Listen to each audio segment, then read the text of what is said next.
Bonjour et bienvenue dans le podcast Naissance souveraine. Avant d'entamer l'écoute de cet épisode, je t'invite chaleureusement à te joindre à moi dans mon cercle d'empuissancement pour les femmes qui désirent accoucher naturellement. Lorsqu'on veut vivre un accouchement naturel, on doit préparer son esprit, préparer physiquement aussi pour déployer sa puissance pleinement le jour J. Donc, tous les détails sont dans la description de l'épisode et ce serait un réel plaisir de pouvoir co-créer avec toi. Bonne écoute! Allô, allô, bienvenue dans cet épisode. Aujourd'hui, on regarde ensemble comment la grossesse et l'accouchement peuvent en fait devenir des transformations profondes et incroyables.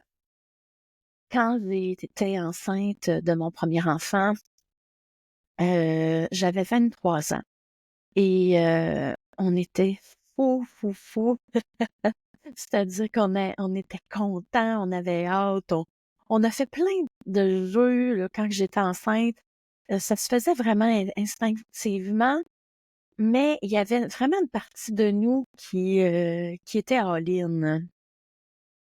Et je vois trop souvent je sais pas si c'est parce que les gens sont plus anxieux. Nous autres, on était pas très anxieux là-dessus, très insouciants, remplis de joie puis d'émerveillement de penser qu'il y avait un bébé. Tu sais, moi, je me disais, hey, je peux pas croire que mon corps est capable, à partir de petites cellules, de former un bébé. Je trouvais ça bien fascinant, tout ce miracle-là, à quelque part.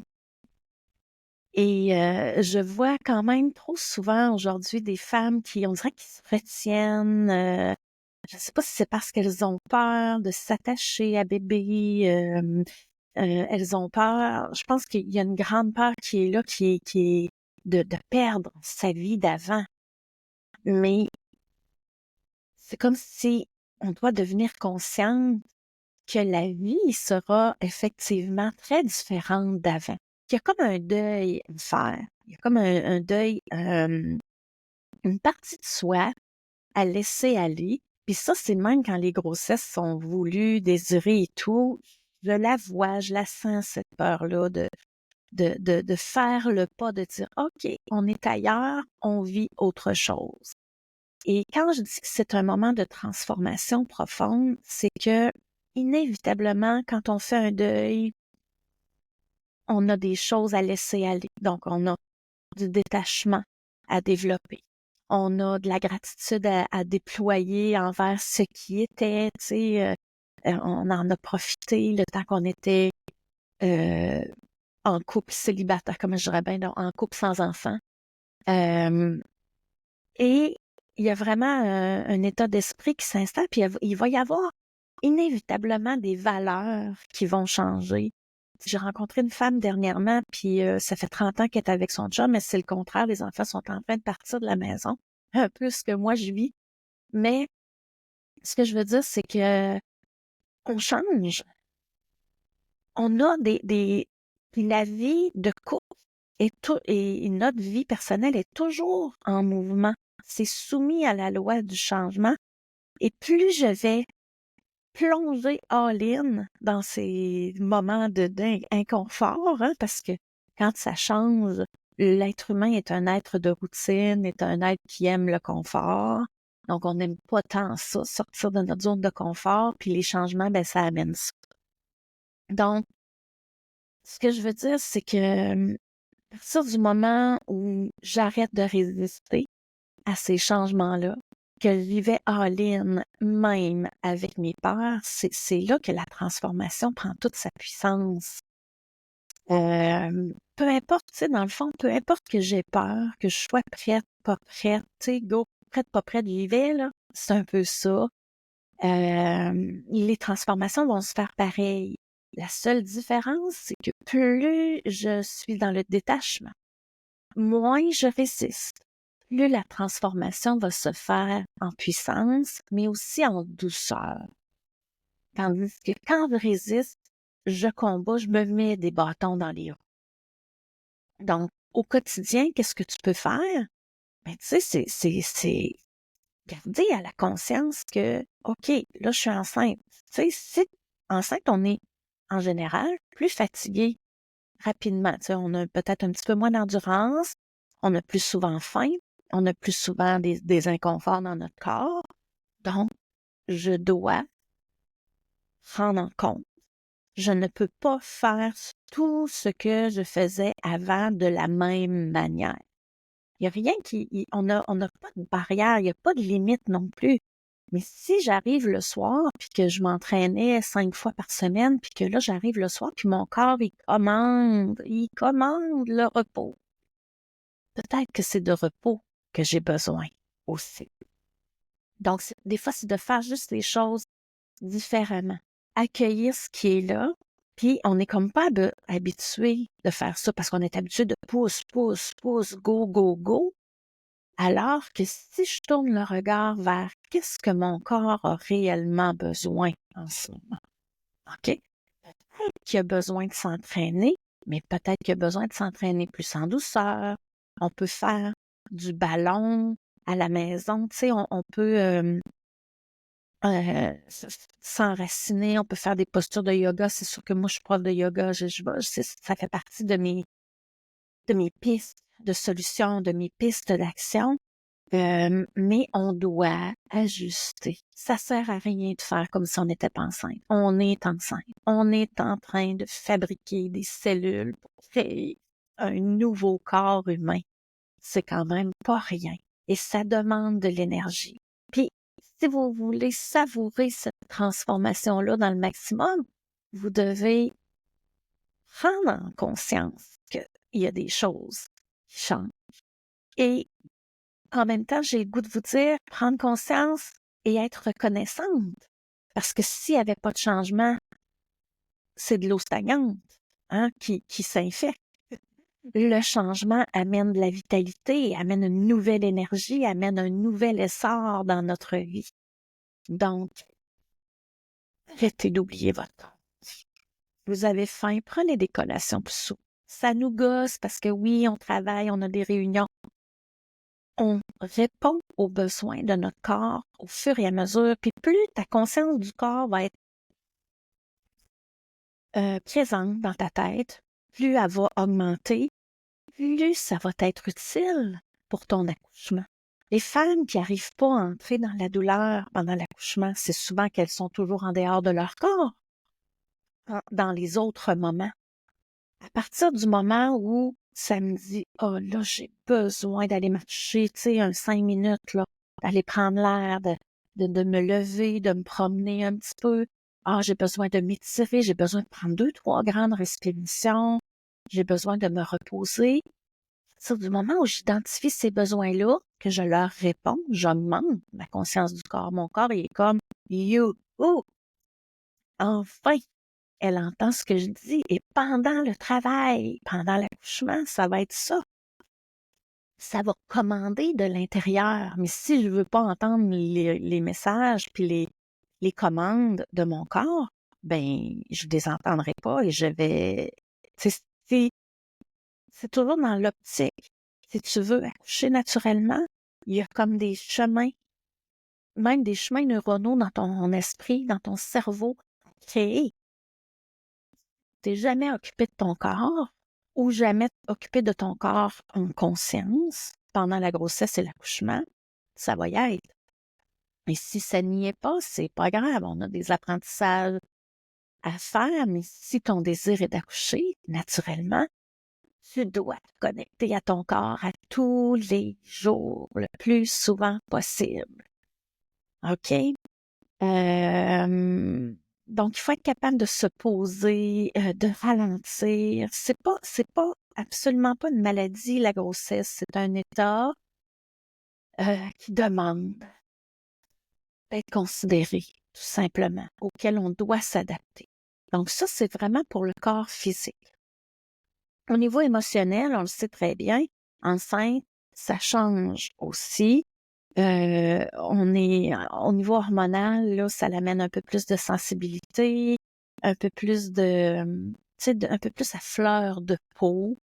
Tout ça, c'est normal. Et tout ça amène aussi la pratique de dire, ah, OK, OK, je me sens de telle façon aujourd'hui.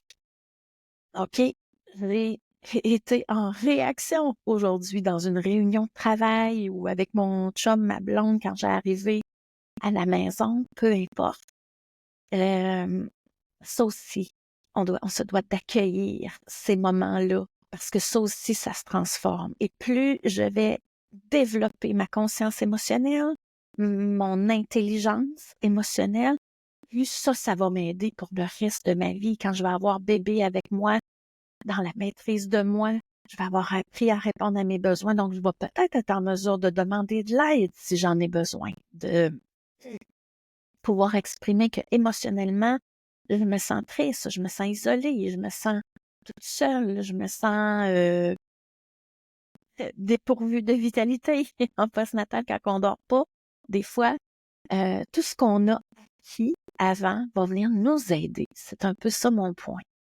Et cette transformation-là émotionnelle, ben, ça l'amène aussi une transformation au niveau du cœur. J'écoutais, je crois que c'est Marika Bonaparte, j'ai échappé son nom de famille, mais la fille de Julie Bonaparte qui a créé la méthode là, avec les points gâchettes et la deuxième douleur, puis elle disait, on oublie que la grossesse et l'accouchement, c'est aussi une expérience spirituelle. Ça, c'est bizarre. Si tu m'avais dit ça à 23 ans, mon premier enfant, je sais pas, ça aurait peut-être résonné. C'est dur à dire après coup, mais c'est quand même un certain miracle qu'à travers soi, à travers son corps, puisse se développer une vie humaine. Et c'est fou à quel point ça va transformer nos vies, mais pas transformer nos vies. Tu sais, comment je dirais, c'est comme un voyage. Tu sais, il y en a des fois qui partent un voyage, là, 2 semaines, 3 semaines, un mois, un voyage d'aventure. Ben, je m'excuse, là, mais ça transforme ta vie, ça aussi, là. Ça fait pas peur. Et s'il y a des peurs, hey, l'exaltation est bien plus grande que les peurs. On y va pareil. La grossesse, l'accouchement, c'est la même chose. OK? L'idée de se dire que tout se transforme puis que la vie sera plus jamais pareille, c'est pas de générer des peurs, c'est plus de se dire wow, hein, d'ouvrir le cœur et de se dire aïe aïe, oui, j'y vais. OK? Je prends mon courage par la main puis j'y vais. Fait que c'est vraiment le message que je voulais te laisser aujourd'hui, que l'accouchement, la grossesse, c'est aussi des périodes de transformation. Et c'est un chemin initiatique, un chemin de connaissance de soi, un chemin de courage parce que ça peut être troublant parfois. Des fois, on a le goût de virer de bord, de se tourner puis de remettre ça, de resetter tout ça à zéro. Mais ne néglige pas cette transformation spirituelle. Qu'est-ce que ça veut dire spirituel? Ça veut dire que tes valeurs vont changer. Le regard sur ton monde va changer. Hey, les premières fois là, que t'écoutes genre Opération Enfant Soleil après avoir accouché, t'écoutes plus ça, là, ou tu l'écoutes plus de la même manière. Moi, je broyais ma vie. Euh, tu sais, que t'entends des histoires d'enfants violentés, des histoires de parents, tu sais, qui ont oublié leur enfant dans la voiture. Oh mon Dieu, puis là, ça nous fait mal quand on n'a pas d'enfants, mais quand on a des enfants, c'est comme, d'un coup que ça m'arrive, qu'est-ce que je vais faire? OK, notre perception du monde se transforme. La perception de notre couple se transforme parce que là, il s'adjoint un nouveau rôle, c'est celui d'être coparent, d'être une équipe dans cette aventure de parentalité. Spirituel dans le sens que beaucoup de détachement va s'imposer avec le temps parce qu'on veut contrôler, hein, on veut protéger notre enfant. Souvent, il y en a qui vont, même moi je l'ai fait en masse, surprotéger notre enfant, mais à quelque part, tout ce qui doit être sera. Donc, avoir une foi que la vie va mettre en place des situations pour nous permettre d'évoluer. Donc, on accueille tout ça et on met en place des moyens pour mieux vivre ces situations-là et de laisser aller ce qu'on ne peut pas contrôler, tout simplement. Donc, c'est ça un peu le côté spirituel. Et pendant l'accouchement, ça peut avoir l'air bizarre de dire, moi, je sais que pendant mon premier accouchement, j'aurais pas dit ça, que c'était une expérience spirituelle. Non. Mais, ni aux autres d'ailleurs. Mais ce que je veux dire, c'est après mon premier accouchement, là, 3 mois, je me souviens, j'en revenais pas, je me disais à un moment donné, ça va lâcher, mais 3 mois fait, je me réveillais là, parfois le matin, c'était pas tous les jours, mais si je me remettais à penser à mon expérience d'accouchement, je ressentais à nouveau la puissance et le bébé passer en dedans de moi. Et c'était comme, je peux pas croire que j'ai fait ça, moi. Donc, le contact avec une puissance qui est quasiment plus grande que nous, dans le fond, là.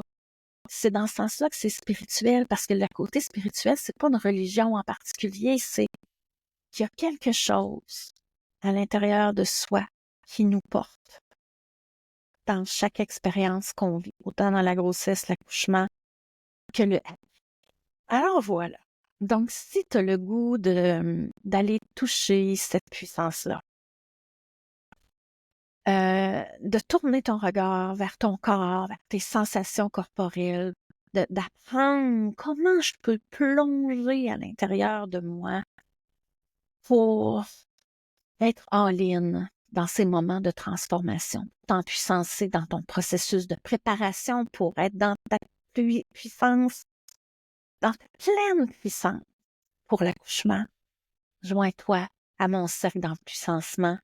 Ça commence le 4 février, donc du 4 au 25 février, un 4 semaines intensif où on va revisiter tout ça ensemble. Si tu as des questions, observe, check ça dans la description de l'épisode. Tu peux m'écrire par courriel ou par Messenger, il n'y a pas de problème. Alors, je te dis à bientôt et je te souhaite de tourner ton regard vers l'intérieur parce que tout est déjà là. À bientôt. Et n'oublie pas, tu peux te permettre de croire à une naissance souveraine parce que tout est déjà là en toi. Et avant de se quitter, je t'invite à consulter mon site internet genevièvetalbot.com pour y trouver des méditations, des stratégies gratuites pour que tu puisses gagner en confiance en ta capacité d'accoucher.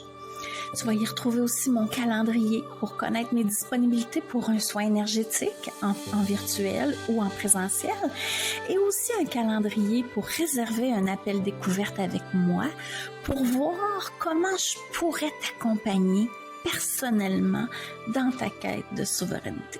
Alors, au plaisir de co-créer avec toi. Je te dis à bientôt. Bye bye.